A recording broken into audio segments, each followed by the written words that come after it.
ಬಹಳ ಒಂದು ಶಾಂತವಾದ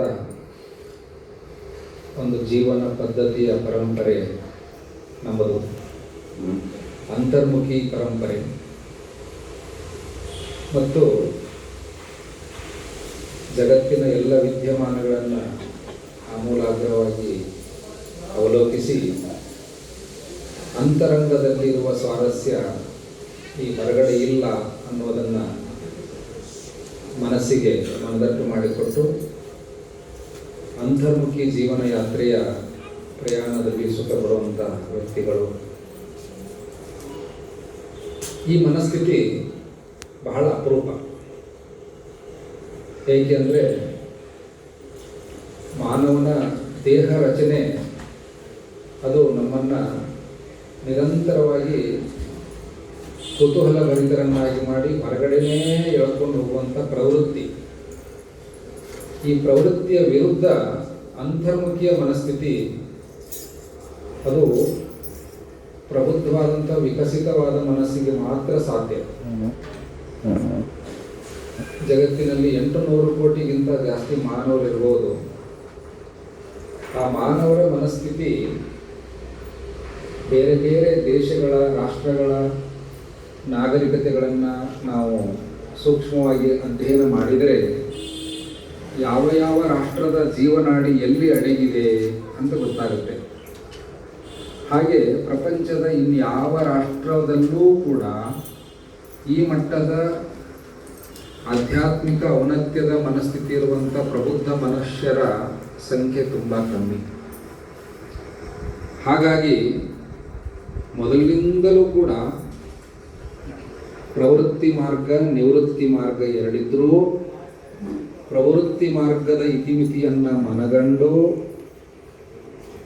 ಇದು ಮುಗಿಸಲಾರದ ಕಥೆ ಅಂತ ಮನದಟ್ಟಾಗಿ ನಾವಾಗಿಯೇ ಅದಕ್ಕೆ ಒಂದು ಬ್ರೇಕ್ ಹಾಕಬೇಕು, ಅದಕ್ಕೆ ಪೂರ್ಣ ವಿರಾಮ ಇಡಬೇಕು. ಪೂರ್ಣ ವಿರಾಮ ಇಡೋಕ್ಕಾಗಲ್ಲ ಅನ್ನೋರು ಅಲ್ಪ ವಿರಾಮ ಆದರೂ ಇಡಬೇಕು, ಅಥವಾ ಅಲ್ಪ ವಿರಾಮ ಇಡೋಕ್ಕಾಗದಿದ್ರೆ ಆಗಾಗಾದ್ರೂ ಇನ್ನೊಂದು ಯಾವುದೋ ಇರುತ್ತಲ್ಲ ಚಿಹ್ನೆಗಳನ್ನು ಇಡಬೇಕು. ಮತ್ತು ಅಲ್ಲಿ ಸ್ವಲ್ಪ ಸಮಯ ಏಕಾಂತ. ರಾಮಕೃಷ್ಣ ಪರಮಹಂಸರು ನಮಗೆ ಸರಳವಾಗಿ ಹೇಳಿಕೊಟ್ಟಿದ್ದಾರೆ, ಏಕಾಂತ ಹುಡುಕೊಂಡು ಎಲ್ಲಿ ಹೋಗೋದು ಈ ನಗರದಲ್ಲಿ ಅಂದರೆ ನಾವಿದ್ದಲ್ಲೇ ಏಕಾಂತವನ್ನು ಕಂಡುಕೊಳ್ಳುವುದು ಅತ್ಯಂತ ಎತ್ತರದ ಮನಸ್ಥಿತಿ. ಭಗವದ್ಗೀತೆಯಲ್ಲಿ ಕೃಷ್ಣ ಪರಮಾತ್ಮ ಅದನ್ನೇ ಹೇಳ್ತಾನೆ, ಏಕಾಂತ ಹುಡುಕಿದರೆ ಸಂತೆಯಲ್ಲಿ ಸಿಗಬಹುದು, ಏಕಾಂತ ಹುಡುಕಿದರೆ ಕಾಡಲ್ಲಿಯೂ ಕೂಡ ಕಣ್ಮರೆ ಆಗಬಹುದು, ಕಾಡಲ್ಲಿಯೂ ಕೂಡ ಕಣ್ಮರೆ ಆಗಬಹುದು ಏಕಾಂತತೆ, ಸಂತೆಯಲ್ಲಿಯೂ ಏಕಾಂತತೆ ಸಿಗಬಹುದು. ಅದು ಹೇಗೆ? ಇದುವೇ ಒಂದು ಅದ್ಭುತವಾದಂಥ ರಹಸ್ಯ. ಇದು ಹೊರಗಡೆಯ ಸ್ತಬ್ಧತೆಯನ್ನು ಅವಲಂಬಿಸಿದ ಪರಿಸ್ಥಿತಿ ಅಲ್ಲ, ಇದು ಅಂತರಂಗದ ತುಮುಲವನ್ನು ಸ್ತಬ್ಧಗೊಳಿಸುವ ಮನಸ್ಥಿತಿ. ಇದನ್ನು ಯೋಗ ಅಂತ ಒಂದು ಹೆಸರು ಕೊಟ್ಟರು.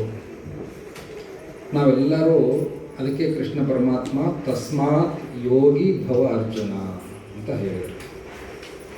ಅಂದರೆ ನಾವೆಲ್ಲರೂ ಕೂಡ ಭಾರತೀಯರು ಬರೀ ಯೋಗಿ ಅಂದರೆ ಕೆಲವೇ ವ್ಯಕ್ತಿಗಳು ಮಾತ್ರ ಯೋಗಿಗಳಲ್ಲ. ಭಾರತದ ಮಣ್ಣಿನಲ್ಲಿ ಹುಟ್ಟಿರುವ ಪ್ರತಿಯೊಬ್ಬ ಮನುಷ್ಯನ ಮನಸ್ಥಿತಿ ಯೋಗದತ್ತ ಸಹಜವಾಗಿ ವಾಲುವ ಪ್ರವೃತ್ತಿ. ಹಾಗಾಗಿ ನಾವೆಲ್ಲರೂ ಕೂಡ ಭಾರತೀಯರು ಅಂದರೆ ಜ್ಞಾನಿಗಳು. ಜ್ಞಾನಿಗಳು ಅಂದರೆ ಯಾವುದು ಜ್ಞಾನ? ಜಗತ್ತಿನ ಇತಿಮಿತಿಗಳ ಜ್ಞಾನ ಮತ್ತು ಭಗವಂತನ ಒಂದು ಶಾಶ್ವತ ವೈಭವದ ಕುರಿತಾದ ಒಂದು ಅದ್ಭುತವಾದಂಥ ಒಂದು ತಿಳುವಳಿಕೆ. ಇದನ್ನೇ ಶ್ರೀಮದ್ ಭಾಗವತ ಬಹಳ ಸುಂದರವಾಗಿ ಚಿತ್ರಣ ಕಟ್ಟಿಕೊಡುತ್ತೆ ನಮ್ಮಂಥ ಸಾಮಾನ್ಯರಿಗೆ. ಇದನ್ನು ತತ್ವಶಾಸ್ತ್ರದ ಗ್ರಂಥಗಳು ಹೇಳೋದಕ್ಕೆ ಸಾಧ್ಯವಿಲ್ಲದಂಥ ಒಂದು ವಿಷಯವನ್ನು ಶ್ರೀಮದ್ ಭಾಗವತ ಎಷ್ಟು ಸುಲಭವಾಗಿ ಹೇಳುತ್ತೆ ಅಂತಂದರೆ, ಒಂದು ಚಿತ್ರಣ ಕೊಡುತ್ತೆ. ಹೇಗೆ ಅಂದರೆ ಕಲ್ಪನೆ ಮಾಡ್ಕೊಳ್ಳಿ, ಎಷ್ಟು ಚೆನ್ನಾಗಿದೆ ನಿಮಗೆ ಚಿತ್ರಣ. ತಾಯಿ ನಿತ್ಯ ಯೌವನೆ, ಮಕ್ಕಳಿಬ್ಬರು ವೃದ್ಧಾಪ್ಯದಿಂದ ಬಳಲ್ತಾ ಇದ್ದಾರೆ. ಕಲ್ಪನೆ ಹೇಗಿದೆ ನೋಡಿ. ಮಕ್ಕಳು ವೃದ್ಧಾಪ್ಯದಲ್ಲಿ ಬಳಲ್ತಾ ಇದ್ದಾರೆ, ತಾಯಿ ಯೌವನದಲ್ಲಿ ಇದ್ದಾಳೆ. ಈ ರೂಪಕ ಹೇಗಿದೆ ನೋಡಿ. ಮಕ್ಕಳು, ಅದಕ್ಕೆ ಆ ಮಕ್ಕಳನ್ನು ಆರೈಕೆ ಮಾಡೋದಕ್ಕೋಸ್ಕರ ಎಲ್ಲ ನದಿಗಳು ಬಂದು ಅಲ್ಲಿ ಅವಳು ರೋದನೆ ಮಾಡ್ಕೋತಾ ಇದ್ದಾಳೆ. ಮಕ್ಕಳಿಗೆ ಬಂದಿರುವ ಈ ಅಕಾಲಿಕ ವೃದ್ಧಾಪ್ಯವನ್ನು ಕಂಡು ತಾಯಿ ಒದ್ದಾಡ್ತಾ ಇದ್ದಾಳೆ. ಅವಳನ್ನು ಸಂತೈಸೋದಕ್ಕೆ ಮತ್ತು ಮಕ್ಕಳನ್ನು ಆ ಸ್ಥಿತಿಯನ್ನು ನೋಡೋದಕ್ಕೆ ಎಲ್ಲ ನದಿಗಳು, ದೇಶದಲ್ಲಿರುವ ಎಲ್ಲ ನದಿಗಳು ಬಂದು ಅಲ್ಲಿ ಸಾನ್ನಿಧ್ಯವನ್ನು ವಹಿಸಿದಂತೆ. ಎಲ್ಲ ಋಷಿಗಳು ಬಂದ್ರಂತೆ, ಎಲ್ಲ ನದಿಗಳು ಬಂತು. ಹಾಗೆ ಕಲ್ಪನೆ ಮಾಡ್ಕೊಳ್ಳಿ, ಎಷ್ಟು ಚೆನ್ನಾಗಿದೆ, ಎಷ್ಟು ಸುಂದರವಾದಂತಹ ಒಂದು ಕಾಲ್ಪನಿಕ ಜಗತ್ತನ್ನು ನಮಗೆ ಕಟ್ಟಿಕೊಟ್ಟಿದ್ದಾರೆ ಋಷಿಗಳು ಅಂತ ಹೇಳಿದ್ರೆ. ಆಮೇಲೆ ನಾರದರು ಬಂದರು,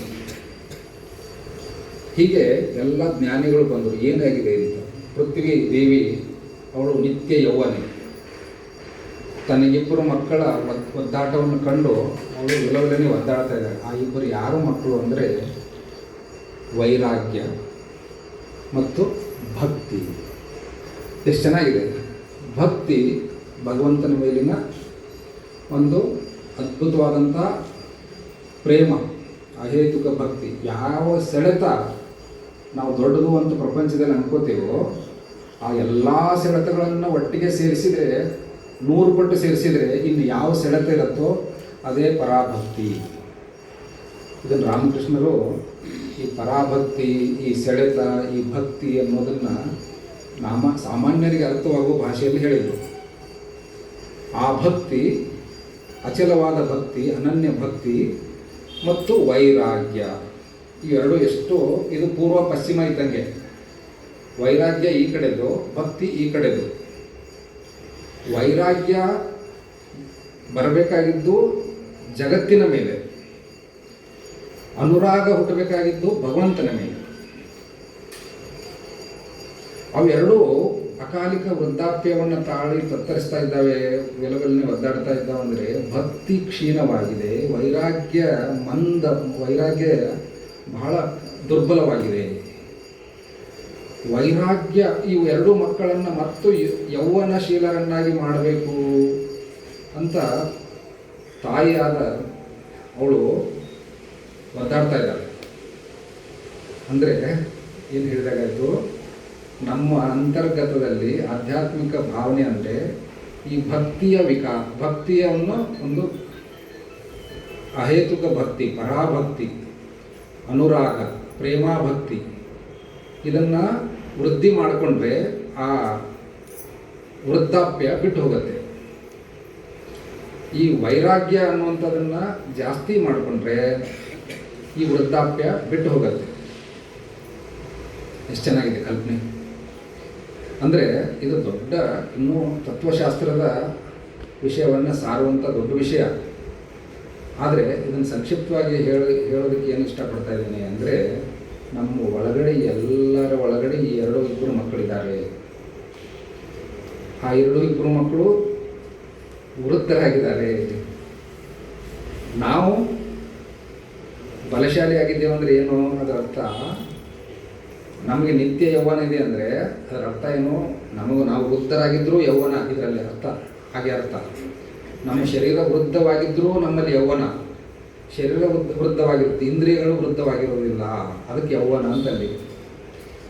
ಶರೀರ ವೃದ್ಧವಾದಂತೆ ಇಂದ್ರಿಯಗಳು ಇನ್ನೂ ಯೌವನ ಸ್ಥಿತಿಗೆ ಬರ್ಬೋದು, ಹೇಳೋಕ್ಕಾಗಲ್ಲ. ಅದಕ್ಕೆ ಸಾಂಕೇತಿಕವಾಗಿ ಯೌವನ ಅಂದರೆ ಇಂದ್ರಿಯಗಳಿಗೆ ಸಂಬಂಧಪಟ್ಟದ್ದು, ವೃದ್ಧಾಪ್ಯ ಅಂದರೆ ಈ ಎರಡು ಭಕ್ತಿ ಮತ್ತು ವೈರಾಗ್ಯಕ್ಕೆ ಸಂಬಂಧಪಟ್ಟದ್ದು. ಇವರು ವೃದ್ಧರಾಗಿದ್ದಾರೆ ಅಂದರೆ ಇವರು ದುರ್ಬಲರಾಗಿದ್ದಾರೆ, ಇವರನ್ನು ಬಲಿಷ್ಠಗೊಳಿಸಬೇಕು. ಈ ಇಂದ್ರಿಯಗಳು ಬಲಿಷ್ಠವಾಗಿರೋದನ್ನೇ ಯೌವನ ಅಂತ ಹೇಳಿ. ವೃದ್ಧಾಪ್ಯ ಅಂದರೆ ವೃದ್ಧಾಪ್ಯ ಶರೀರಕ್ಕೆ ಬಂದಿರೋ ವೃದ್ಧಾಪ್ಯಕ್ಕೆ ಸಂಬಂಧಪಟ್ಟದ್ದಲ್ಲ. ಅದರ ಅರ್ಥ ಏನು? ಈ ಶರೀರ, ಮನಸ್ಸು, ಇಂದ್ರಿಯಗಳು ನಮ್ಮನ್ನು ನಿತ್ಯ ಮರಳುಗೊಳಿಸುತ್ತಿರುತ್ತವೆ. ಯಾವುದು ಮುಖ್ಯವೋ ಅದನ್ನು ಬಿಟ್ಟು ಯಾವುದು ಅಸಾರವಾದದ್ದು, ನಿಸ್ಸಾರವಾದದ್ದು ಅದೇ ದೊಡ್ಡದು ಎಂಬಂತೆ ಭ್ರಮೆಯನ್ನು ತಂದುಕೊಡ್ತಾ ಇರುತ್ತೆ ನಿತ್ಯ ಈ ಶರೀರದಲ್ಲಿ. ಈ ಶರೀರ ಅನ್ನೋದು ಅದೊಂದು ದೊಡ್ಡ ನಿತ್ಯ ಕ್ಷೀಯತೆ ಇತಿ ಶರೀರ. ಕ್ಷೀಯತೆ ಅಂದರೆ ನಿತ್ಯವಾಗಿ ಕ್ಷೀಣಿಸ್ತಾನೇ ಇರುತ್ತೆ. ಜಾಯತೆ, ವರ್ಧತೆ, ಕ್ಷೀಯತೆ, ಮ್ರಿಯತೆ ಅಂತ ಹೇಗಿದೆ ಸಂಸ್ಕೃತ ಪದಗಳು. ಜಾಯತೆ ಅಂದರೆ ಹುಟ್ಟುತ್ತದೆ, ಬೆಳೆಯುತ್ತದೆ, ಕ್ಷೀಣಿಸುತ್ತದೆ ಮತ್ತು ಸಾಯುತ್ತದೆ. ಎಷ್ಟು ಚೆನ್ನಾಗಿದೆ ಪದಗಳು. ಅಂದರೆ ಇದು ಶರೀರ. ಆದರೆ ಒಳಗಡೆ ಭಾವ ಅದಕ್ಕೆ ಅದು ನಿತ್ಯ ಯೌವನವಾಗಿರಬೇಕಾಗಿತ್ತು, ಅದು ದುರ್ಬಲವಾಗಿದೆ. ಹಾಗಾಗಿ ನಮ್ಮ ಜೀವನದ ಗುರಿ, ನಮ್ಮ ಕರ್ತವ್ಯವೇನು, ನಾವು ಏನನ್ನು ಮಾಡಬೇಕು ಅಂದರೆ ನಮ್ಮ ಮಕ್ಕಳನ್ನು ನಾವು ಬಲಿಷ್ಠಗೊಳಿಸಬೇಕು. ನಮ್ಮ ಮಕ್ಕಳು ಯಾರು? ಹುಟ್ಟಿರುವ ಮಕ್ಕಳಲ್ಲ, ಅವು ಮಕ್ಕಳೇ. ಅವು ಶರೀರಕ್ಕೆ ಹುಟ್ಟಿದ ಮಕ್ಕಳು. ಆತ್ಮದ ಮಕ್ಕಳು ವೈರಾಗ್ಯ, ಭಕ್ತಿ. ಹಾಗಾಗಿ ಈ ವೈರಾಗ್ಯ ಹಾಗಾದರೆ ಏನು ಮಾಡಬೇಕು? ಜಾಸ್ತಿ ಆಗಬೇಕಾದ್ರೆ ಅದೊಂದು ದೊಡ್ಡ ಕತೆ. ಈ ಭಕ್ತಿ ಜಾಸ್ತಿ ಆಗಬೇಕಾದ್ರೆ ಏನು ಮಾಡಬೇಕು? ಅದೊಂದು ದೊಡ್ಡ ಪುರಾಣ. ಹಾಗಾಗಿ ಇದನ್ನು ಇಷ್ಟು ಸಂಕ್ಷಿಪ್ತವಾಗಿ ಹೇಳಿ ಮುಗಿಸ್ಬೋದು. ಏನಂದರೆ ಈ ಕಥೆ ಪುರಾಣಗಳನ್ನು ವಿಸ್ತಾರವಾಗಿ ಹೇಳೋಕ್ಕಾಗಲ್ಲ. ಆದ್ದರಿಂದ ಯಾವುದು ನಿರಂತರವಾಗಿ ನಮ್ಮ ಒಂದು ಸಹಜವಾದ ಆನಂದವನ್ನು ಜಾಸ್ತಿ ಮಾಡುತ್ತೋ ಅದರತ್ತ ನಮ್ಮ ಮನಸ್ಥಿತಿ ವಾಲ್ಬೇಕು. ಯಾವುದು ನಮ್ಮ ಸಹಜ ಆನಂದದಿಂದ ದೂರವಾಗಿ ನಮ್ಮನ್ನು ಇನ್ನೂ ಒಂಥರ ಕ್ಷೋಭೆ, ಅಲ್ಲೋಲ ಕಲ್ಲೋಲ ಮನಸ್ಥಿತಿಯನ್ನು ತಂದುಕೊಡುತ್ತೋ ಅದನ್ನು ಆದಷ್ಟು ಹೀಗೆ ಬಿಡೋಕ್ಕಾಗಲ್ಲ. ಆದಷ್ಟು ಸ್ವಲ್ಪ ಬಿಡುತ್ತಾ ಬರಬೇಕು. ಹಾಗೆ ಅದು ಮನಸ್ಸಿಗೆ ಈಗ ಒಂದು ದಾರದ ಉಂಡೆ ಇದೆ. ದಾರದ ಉಂಡೆ ಯಾಕಾಗಿದೆ? ಅದನ್ನು ಸುತ್ತಿದ್ದಾರೆ. ಅಂದರೆ ಹೀಗೆ ಸುತ್ತಿರುವುದರಿಂದ, ದಾರವನ್ನು ಸುತ್ತಿರುವುದರಿಂದ ಉಂಡೆ ಆಗಿದೆ, ದಾರದ ಉಂಡೆ ಆಗಿದೆ. ಅದನ್ನು ದಾರವನ್ನು ಬಿಚ್ಚಬೇಕಾದ್ರೆ ನೀವು ಏನು ಮಾಡಬೇಕು? ಏನು ಮಾಡಿದ್ರು ಆನೆ ಕೈಯಲ್ಲಿ ಕೊಟ್ಟರು ಬಿಚ್ಚಕ್ಕಾಗಲ್ಲ. ಅದನ್ನು ಅದಕ್ಕೊಂದು ಉಪಾಯ ಇದೆ. JCB ತಂದರೂ ಬಿಚ್ಚಕ್ಕಾಗಲ್ಲ, ಯಾವ ಇನ್ಸ್ಟ್ರೂಮೆಂಟ್ ತಂದರೂ ಬಿಚ್ಚಕ್ಕಾಗಲ್ಲ. ಅದಕ್ಕೆ ಉಪಾಯ ಏನಂದರೆ ಹೀಗೆ ಸುತ್ತಿರೋದನ್ನು ಹೀಗೆ ಸುತ್ತಬೇಕಷ್ಟೇ. ಹೀಗೆ ಸುತ್ತಿರುವುದನ್ನು ಹೀಗೆ ಸುತ್ತಿದರೆ ಸುತ್ತಿರುವುದು ಬಿಚ್ಚಿಕೊಳ್ಳುತ್ತದೆ. ಈಗ ನಮಗೆ ಜನ್ಮದ ಆರಭ್ಯ ಈ ಪ್ರಪಂಚದಲ್ಲಿ ಬದುಕ್ತಾ ಇದ್ದಾಗ ಇದು ಉಂಡೆಯಾಗಿ ಮಾರ್ಪಟ್ಟಿದೆ. ಆ ಉಂಡೆಯನ್ನು ಕರಗಿಸಬೇಕು. ಅದೇ ಕರ್ಮದ ಗಂಟು. ಉಂಡೆ ಅಂದರೆ ಕರ್ಮದ ಗಂಟು. ಅದಕ್ಕೆ ನಾವು ಶಿಸ್ತು, ಸಂಯಮ, ಸ್ವಾಧ್ಯಾಯ, ಸತ್ಸಂಗ ಮತ್ತು ನಿತ್ಯ ಶ್ರೇಷ್ಠವಾದ ವಿಚಾರಗಳ ಶ್ರವಣ ಮತ್ತು ಏಕಾಂತ, ಆಗಾಗ ಆಧ್ಯಾತ್ಮಿಕ ವ್ಯಕ್ತಿಗಳ ಜೊತೆಗೆ ಸಂಭಾಷಣೆ, ಇವುಗಳ ಸಹಾಯದಿಂದ ಈ ಗಂಟಾಗಿರುವ ಗಂಟನ್ನು ಅದನ್ನು ಬಿಚ್ಚಬಹುದು. ಇದು ನಮಗೆ ಕೊಟ್ಟಿರುವ ಮಾರ್ಗ. ಹಾಗಾಗಿ ಇದನ್ನು ಮಾಡುವುದರಿಂದ ಅಕಾಲಿಕ ವೃದ್ಧಾಪ್ಯದಿಂದ ನರಳುತ್ತಾ ಇರುವಂಥ ಮಕ್ಕಳು ಮತ್ತೆ ಯೌವನ ಭರಿತರಾಗ್ತಾರೆ. ಈಗ ಶರೀರ ಯೌವನ ಭರಿತವಾಗಿದೆ. ಶರೀರ ಅಂದರೆ ಶರೀರ ಅಲ್ಲ, ಇಂದ್ರಿಯಗಳು ಯೌವನ ಭರಿತವಾಗಿದೆ. ನಾವು ಮಾಡಬೇಕಾಗಿರುವುದು ಈ ಭಕ್ತಿ ವೈರಾಗ್ಯವನ್ನು ವೃದ್ಧಿಯಾಗುವ ರೀತಿಯಲ್ಲಿ ನಮ್ಮ ಜೀವನ ಶೈಲಿಯನ್ನು ನಾವು ಹಾಗಾದರೆ ಏನು ಮಾಡೋದ್ರಿಂದ ಆಗತ್ತೆ ಅಂತ ಕೇಳಿದರೆ ನಿಮ್ಮ ಒಳಗಡೆನೆ ನೀವೇ ಹುಡುಕೋಬೇಕು. ಕೆಲವರಿಗೆ 4 ಜನರ ಜೊತೆಗೆ ಸೇರಿದರೆ ಆಧ್ಯಾತ್ಮಿಕ ಅನುಭವ ಆದಂಗಾಗತ್ತೆ. ಕೆಲವರಿಗೆ ಏಕಾಂತದಲ್ಲಿದ್ದರೆ ಒಂಥರ ನೆಮ್ಮದಿಯಾಗಿರುತ್ತೆ. ಕೆಲವರಿಗೆ ಏಕಾಂತವೂ ಬೇಕು, ಸತ್ಸಂಗವೂ ಬೇಕು. ಕೆಲವರಿಗೆ ಎರಡೂ ಥರದ ಮನಸ್ಥಿತಿ ಇರುತ್ತೆ. ಕೆಲವರಿಗೆ ನಿತ್ಯವಾಗಿ ಮನನಶೀಲರಾಗಿರ್ತಾರೆ, ಅವ್ರು ಯಾವ ಪುಸ್ತಕ ಓದಲ್ಲ, ಆದರೆ ಚಿಂತನಶೀಲರಾಗಿರ್ತಾರೆ. ಚಿಂತನಶೀಲರು ಕೂಡ ಅವ್ರ ಪುಸ್ತಕ ಓದಿದಂಗೆ ಲೆಕ್ಕ. ಕಣ್ಣಿನಿಂದ ಓದುವ ಪುಸ್ತಕಗಳೇ ಓದು ಅಲ್ಲ. ಪ್ರಕೃತಿಯಲ್ಲಿ ನಾವು ಶ್ರೀಮದ್ ಭಾಗವತದಲ್ಲಿ ಬರುತ್ತೆ, ಸಹಜವಾಗಿ ಗಮನಿಸುವುದರಿಂದ ಜಗತ್ತಿನ ಜ್ಞಾನ ನಮಗೆ ಪ್ರಾಪ್ತಿಯಾಗುತ್ತದೆ. ಸಹಜವಾಗಿ ಗಮನಿಸುವುದು ಅಂದ್ರೇನು? ಎಲ್ಲ ಮನುಷ್ಯರು ಪ್ರಕೃತಿ ಹೇಗಿದ್ದಾರೆ, ಯಾರ್ಯಾರು ಹೇಗೆ ಬದುಕ್ತಾ ಇದ್ದಾರೆ, ನಾನು ಹೇಗಿರಬೇಕಾಗಿದೆ, ಮತ್ತು ಅವರು ಮಾಡಿದ ತಪ್ಪನ್ನು ನಾನು ಮಾಡಿ ಕಲ್ತ್ಕೋಗೋದಕ್ಕಿಂತ ಅದಕ್ಕೆ ನಮಗೆ ಸಮಯವಿಲ್ಲ, ತುಂಬ ಕಾಸ್ಟ್ಲಿ ಬೆಲೆ ಕಟ್ಟಬೇಕಾಗತ್ತೆ. ಅದಕ್ಕಾಗಿ ನಾನು ಆದಷ್ಟು ಯಾವುದೇ ರೀತಿಯ ನನ್ನ ಒಂದು ಜೀವನವನ್ನು ಹೇಗೆ ನಡೆಸಬೇಕು, ಈ ಥರದ ಒಂದು ಮನನಶೀಲತೆಯನ್ನು ತಂದುಕೊಳ್ಳುವಂಥದ್ದು ಆಧ್ಯಾತ್ಮಿಕ ಮಾರ್ಗ. ಇದು ಅಷ್ಟೊಂದು ರುಚಿಕರವಾಗಿ ಸ್ವಾರಸ್ಯಕರವಾದ ವಿಷಯ ಅಂತ ಅನಿಸಲ್ಲ, ಆದರೆ ಇದನ್ನು ಬಿಟ್ಟರೆ ಇನ್ಯಾವುದೂ ಗತಿ ಇಲ್ಲ. ಇದೇ ನಾಣ್ಯ ಪಂಥ. ಇದನ್ನು ಬಿಟ್ಟರೆ ಬೇರೆ ಮಾರ್ಗ ಯಾವುದೂ ಇಲ್ಲ. ಇದಕ್ಕಿಂತ ಉತ್ತಮ ವಿವೇಕಾನಂದರು ಹೇಳ್ತಾರೆ, ಎಷ್ಟು ಚೆನ್ನಾಗಿ ಹೇಳ್ತಾರೆ ಅಂದರೆ, ಈ ದೇವರು ಅಧ್ಯಾತ್ಮ ಬಿಟ್ಟು ಅದಕ್ಕಿಂತ ಯಾವುದಾದ್ರೂ ಸ್ವಾರಸ್ಯಕರವಾದ ವಿಷಯ ಇದೆ ಅಂತ ಗೊತ್ತಾದರೆ ನನಗೆ ಇವೆರಡನ್ನೂ ಎತ್ತು ಕೈ ಬಿಟ್ಬಿಡ್ತೇನೆ ನಾನು ಅಂತ. ಯಾಕೆ ಇದನ್ನು ಹಿಡಿದೇನೆ ಅಂದರೆ ಇದಕ್ಕಿಂತ ಯಾವುದೂ ಇಲ್ಲ ಅಂತ. ಹಾಗಾಗಿ ನಾಣ್ಯ ಪಂಥ ವಿದ್ಯತೆ ಅಯನಾಯ. ಇದನ್ನು ಬಿಟ್ಟರೆ ರುಚಿ ಇಲ್ಲ. ಆದರೂ ಹಾಗಲಕಾಯಿ ಜ್ಯೂಸ್ ಕುಡಿಬೇಕು, ಬೇವಿನ ಜ್ಯೂಸ್ ಕುಡಿಬೇಕು, ಬೇವಿನ ಹಣ್ಣು ತಿನ್ನಬೇಕು. ಮಾವಿನ ಹಣ್ಣು ತಿಂದಷ್ಟು ಆಸ್ವಾದನೆ ಮಾಡೋಕ್ಕಾಗಲ್ಲ ಬೇವಿನ ಹಣ್ಣು, ಆದರೂ ಬೇವಿನ ಹಣ್ಣು ತಿನ್ನಬೇಕು. ಯಾಕೆ? ಮಾವಿನ ಹಣ್ಣಿಗಿಂತ ಆರೋಗ್ಯಕರವಾದದ್ದು ಬೇವಿನ ಹಣ್ಣು. ಯಾರಾದರೂ ತಿಂದಿರ ಬೇವಿನ ಹಣ್ಣು? ಯಾರೂ ತಿಂದಿಲ್ಲ ಇಲ್ಲಿ. ಎಷ್ಟು ರುಚಿಯಾಗಿರುತ್ತೆ ಅದು. ನಿಜವಾಗಿ ಪಕ್ವವಾಗಿರೋ ಬೇವಿನ ಹಣ್ಣನ್ನು ತಿಂದರೆ ಅಲ್ಲಿ ಕಹಿನೇ ಇರಲ್ಲ. ನೀವು ತಿಂದಿಲ್ಲಲ್ಲ? ಅದು ಮಾವಿನ ಹಣ್ಣಿನಷ್ಟು ರುಚಿ ಇಲ್ಲ ಅಂದ್ರೂ ಖಂಡಿತವಾಗಿ ಕಹಿ ಇರಲ್ಲ, ಸ್ವಲ್ಪ ಸಿಹಿನೇ ಇರುತ್ತೆ. ಅಂದರೆ ಕಹಿ ಮಾಗಿದಾಗ ಕೂಡ ರುಚಿ ಆಗತ್ತೆ, ಆಮೇಲೆ ಕಹಿ, ಆಮೇಲೆ ಹುಳಿ ಅದು ಮಾಗಿದಾಗ ಕೂಡ ನೋಡಿ ಸಿಹಿ ಆಗುತ್ತೆ. ಕಹಿ ಹುಳಿ ಅನ್ನುವಂಥ ಈ ಪದಾರ್ಥಗಳು ಪಕ್ವವಾದಾಗ ಸಿಹಿ ಆಗುವುದಾದರೆ, ನಮ್ಮಲ್ಲಿ ಈ ಒಂದು ಸಾಮಾನ್ಯ ಈ ಮನಸ್ಥಿತಿ ಏನಿದೆಯೋ ಇದನ್ನು ಕಹಿ ಅಥವಾ ಹುಳಿ ಅಂತ ಅಂದ್ಕೊಂಡ್ರೆ, ಇದು ಪ್ರಬುದ್ಧವಾದಾಗ ನಾವು ನಮ್ಮ ಪರ್ಸನಾಲಿಟಿ ಪ್ಲೆಸೆಂಟ್, ಸಿಹಿ. ಅದಕ್ಕೆ ಸಾಧುಗಳು ಅಂದರೆ ಸಜ್ಜನರು, ಸಾಧುಗಳು, ಸತ್ಸಂಗ, ಹಾಗೆ ಸಿಹಿ, pleasant personality, no complication, very simple, straight, no hidden agenda, nothing to gain, nothing to lose, ready to sacrifice something good for others. ಈ ಎಲ್ಲ ಉನ್ನತ ಗುಣಗಳನ್ನು ನಾವು ಒಂದೊಂದೇ ನೀನು ಬಾರು ಅಂತ ಒಬ್ಬೊಬ್ಬರನ್ನೇ ಇನ್ವೈಟ್ ಮಾಡಬೇಕಾಗಿಲ್ಲ.